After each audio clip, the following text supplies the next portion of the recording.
Item 2. Management's discussion and analysis of financial condition and results of operations. Our vision is to advance diagnostics to power a healthier future. With our expertise in immunoassay and molecular testing, clinical chemistry, and transfusion medicine, we aim to support clarity for clinicians and patients to help create better health outcomes.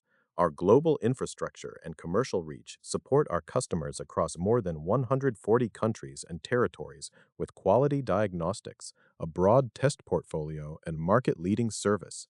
We operate globally with manufacturing facilities in the US, UK, and China, and with sales centers, administrative offices, and warehouses located throughout the world.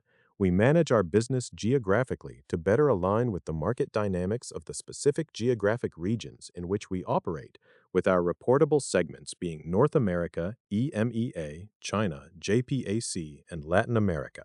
We generate our revenue in the following business units: labs, transfusion medicine, immunohematology, and donor screening product categories, point of care and molecular diagnostics.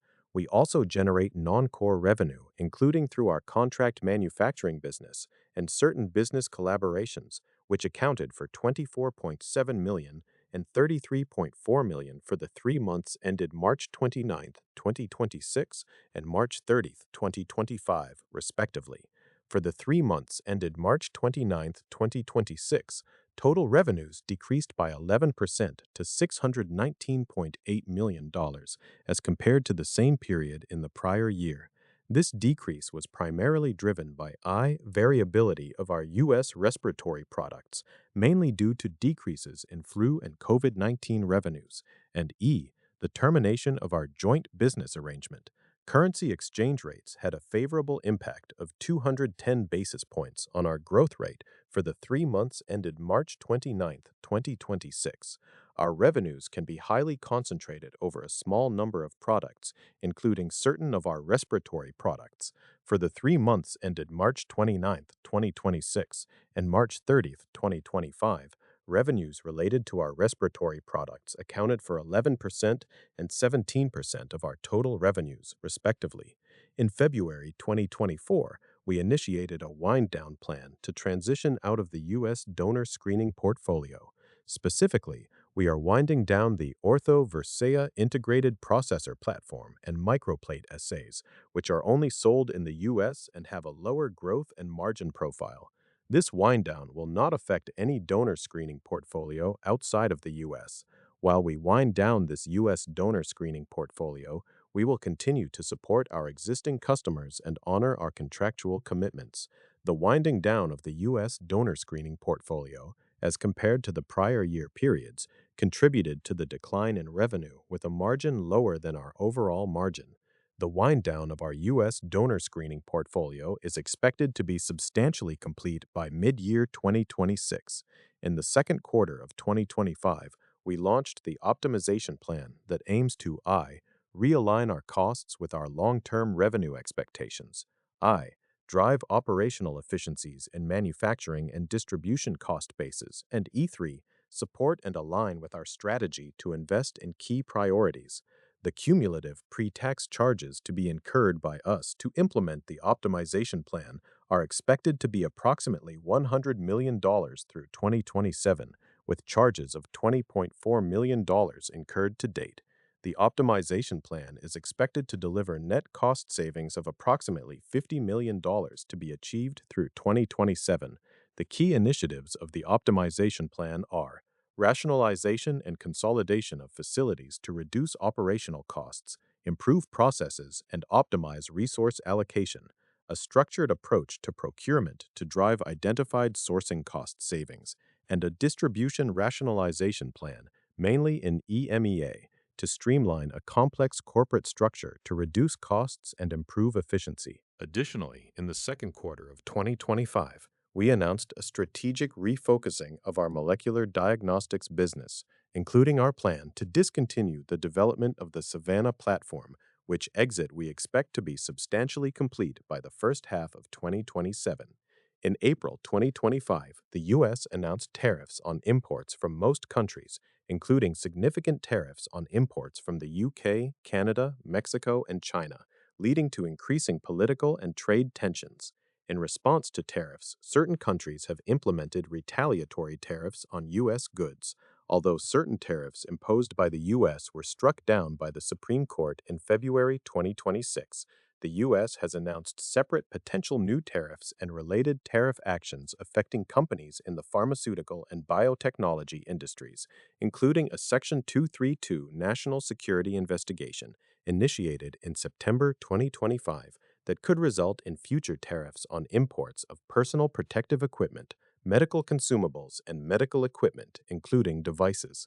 Additionally, in February 2026, following the Supreme Court ruling, the U.S. implemented a 10% ad valorem tariff on imports into the U.S. for 150 days under Section 122 of the Trade Act of 1974. Currently, as a result of recently effected tariffs, we are incurring incremental costs of parts and materials that we use to produce products, as well as incremental costs to ship finished goods to customers. Although the company plans to, and we have thus far substantially offset such incremental costs through operating measures, including supply chain adjustments, current and future tariffs could have a material adverse effect on our business, financial condition, and results of operations, including through increased supply chain costs. During the first quarter of 2026, we experienced lower demand for our influenza products, which was primarily driven by a weaker respiratory season, with influenza-like illness visits down by approximately 30% compared to the first quarter of 2025, as reported by the Centers for Disease Control and Prevention, April 3, 2026. In January 2026, the Jiangxi China Provincial Health Security Administration announced its plan to pilot a volume-based procurement program on dry chemistry test strips. At this time, we have no indication that such a program will be implemented or if our products would be included in such a program. Should this occur, we would seek to implement remediation efforts to offset potential costs. Based on current information, we believe that any potential business impact would not likely be material to our total annualized revenue. In March 2026, the China National Health Security Administration (NHSA) issued draft IVD pricing guidelines and completed a public comment period on March 25, 2026. The updated guidelines have not yet been published.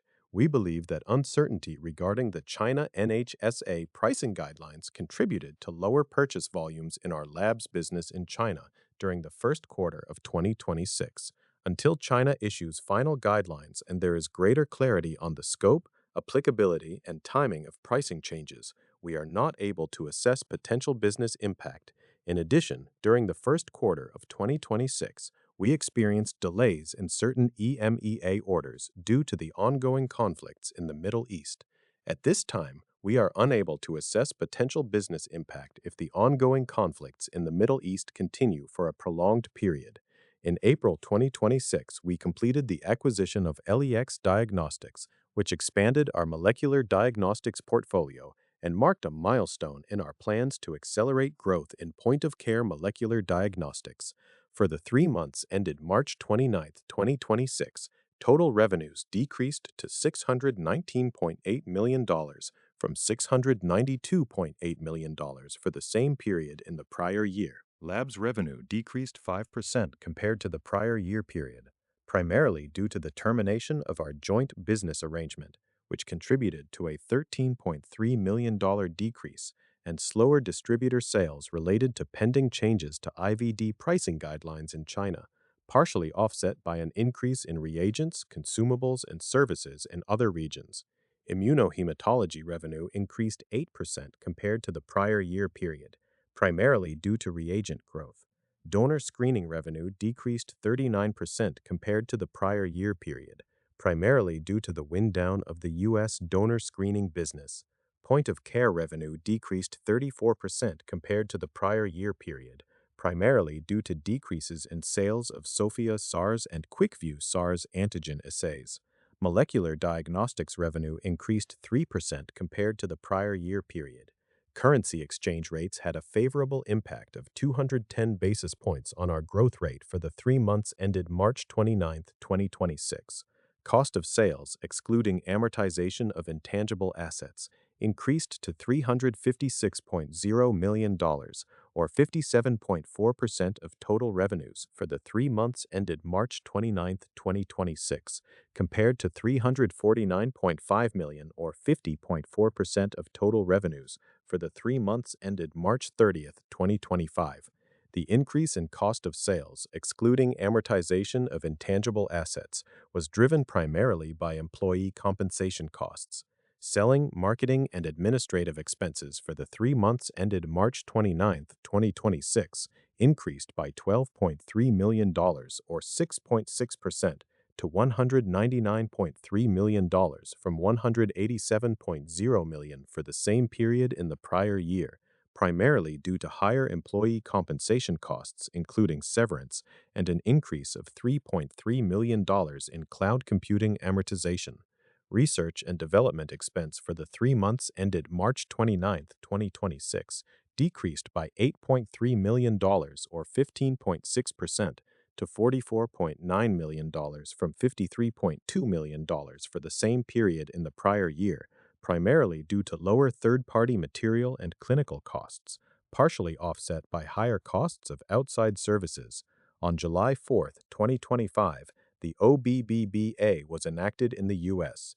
The OBBBA includes significant provisions, such as the permanent extension of certain expiring provisions of the Tax Cuts and Jobs Act, modifications to the International Tax Framework, and the restoration of favorable tax treatment for certain business provisions. The legislation has multiple effective dates, with certain provisions effective in 2025 and others implemented through 2027. Our results for the 3 months ended March 29, 2026, include the impacts of OBBBA on our consolidated financial statements. Total revenues were $328.9 million for the 3 months ended March 29, 2026, compared to $406.7 million for the 3 months ended March 30, 2025. The decrease was primarily driven by decreases in sales of Sofia SARS-CoV-2 and QuickVue SARS antigen assays, and a decrease in labs revenues, primarily due to the termination of our joint business arrangement. Adjusted EBITDA was $169.4 million for the 3 months ended March 29, 2026, compared to $234.3 million for the 3 months ended March 30, 2025. The decrease was primarily driven by decreases in revenues. Total revenues were $92.5 million for the 3 months ended March 29, 2026, compared to $28.9 million for the 3 months ended March 30, 2025. The increase was primarily driven by an increase in immunohematology revenues. Adjusted EBITDA was $20.1 million for the 3 months ended March 29, 2026, compared to $16.5 million for the 3 months ended March 30, 2025. The increase was primarily driven by an increase in immunohematology revenues. Total revenues were $63.5 million for the 3 months ended March 29, 2026, compared to $75.0 million for the 3 months ended March 30, 2025. The decrease was primarily driven by a decrease in labs revenues due to slower distributor sales related to pending changes to IVD pricing guidelines in China. Adjusted EBITDA was $20.5 million for the 3 months ended March 29, 2026, compared to $29.3 million for the 3 months ended March 30, 2025. The decrease was primarily driven by a decrease in labs revenues due to slower distributor sales related to pending changes to IVD pricing guidelines in China.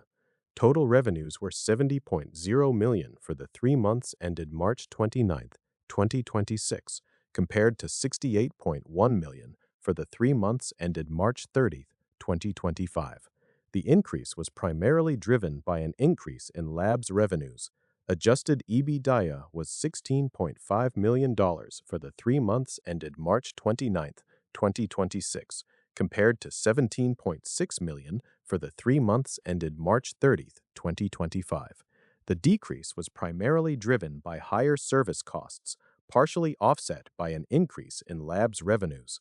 Total revenues were $64.9 million for the 3 months ended March 29, 2026, compared to $54.1 million for the 3 months ended March 30, 2025. The increase was primarily driven by an increase in labs revenues. Adjusted EBITDA was $15.8 million for the 3 months ended March 29, 2026, compared to $12.0 million for the 3 months ended March 30, 2025. The increase was primarily driven by an increase in labs revenues and the impact from changes in product mix, partially offset by higher operating expenses. Our credit agreement consists of a $1.15 billion term loan A, 2. A $100.0 million DDTL term loan A, 3. A $1.45 billion term loan B, and a $700.0 million revolving credit facility. Loans under the credit agreement will bear interest at a rate equal to the term SOFR plus the applicable rate or base rate plus the applicable rate, each as defined in the credit agreement.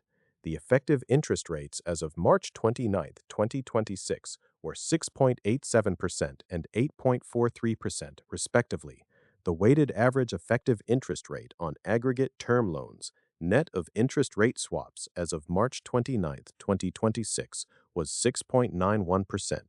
Availability under the revolving credit facility, after deducting letters of credit of $23.6 million and $130.0 million borrowings outstanding, was $546.4 million as of March 29, 2026. On April 9, 2026, we signed a committed loan notice with Bank of America, N.A., as administrative agent, requesting for borrowing under the DDTL Term Loan A. On April 13, 2026, we borrowed $100 million comprised of Term SOFR loan to fund the acquisition of Lex Diagnostics and for general corporate purposes.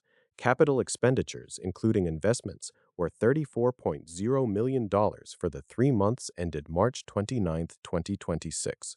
We continue to make capital expenditures in connection with the expansion of our manufacturing capabilities and other facility-related activities. We are focused on expanding the number of instruments placed in the field and solidifying long-term contractual relationships with customers. In order to achieve this goal, in certain jurisdictions where it is permitted, we have leveraged a reagent rental model that has been recognized as more attractive to certain customers. In this model, we lease rather than sell instruments to our customers. Over the term of the contract, the purchase price of the instrument is embedded in the price of the assays and reagents. Going forward, we intend to increase the number of reagent rental placements in developed markets, a strategy that we believe is beneficial to our commercial goals because it lowers our customers' upfront capital costs and therefore allows purchasing decisions to be made at the lab manager level. For these same reasons, the reagent rental model also benefits our commercial strategy in emerging markets, where permitted by law. We believe that the shift in our sales strategy will grow our installed base, thereby increasing sales of higher-margin assays, reagents, and other consumables over the life of the customer contracts and enhancing our recurring revenue and cash flows.